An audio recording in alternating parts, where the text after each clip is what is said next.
পাকিস্তানি বাজ পাখি দিয়ে এভাবে পাখি শিকার করা হয়। শিকারীরা প্রাচীনকাল থেকেই বাজ পাখি দিয়ে পাখি শিকার করে আসছে। পাখি শিকারের জন্য শিকারীদের প্রথম পছন্দ ফসলের মাঠ।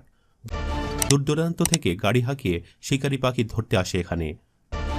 নির্দিষ্ট এলাকায় আসার পর বাজ পাখিটি হাতের ওপর নিয়ে শিকারীর কাছাকাছি এসে বাজ পাখিটি ছেড়ে দেওয়া হয়। এরপর মুহূর্তেই বাজ পাখিটি শিকার ধরে ফেলে। প্রথম দেখায় মনে হতে পারে ফসল খেয়ে নেয় বা ফসলের জন্য ক্ষতিকর এমন পাখি ধরা হচ্ছে, প্রকৃত অর্থে তা কিন্তু নয়। পাখির কোনো প্রজাতি ফসলের ক্ষতি করে না, বরং ক্ষতিকারক পোকা খেয়ে অধিক ফলনের সহায়তা করে। আর সেই পাখিগুলো এভাবে সেখানে শিকার করা হয়। বাজ পাখি দিয়ে শিকার করায় দেশটিতে গেল কয়েক দশকে আশঙ্কাজনক হারে পাখির সংখ্যা কমে গিয়েছে। তবুও বন্ধ হয়নি পাখি শিকার। বাজ পাখি দিয়ে এভাবে পাখি শিকার করা বেশ সহজ, কিন্তু বাজ পাখিকে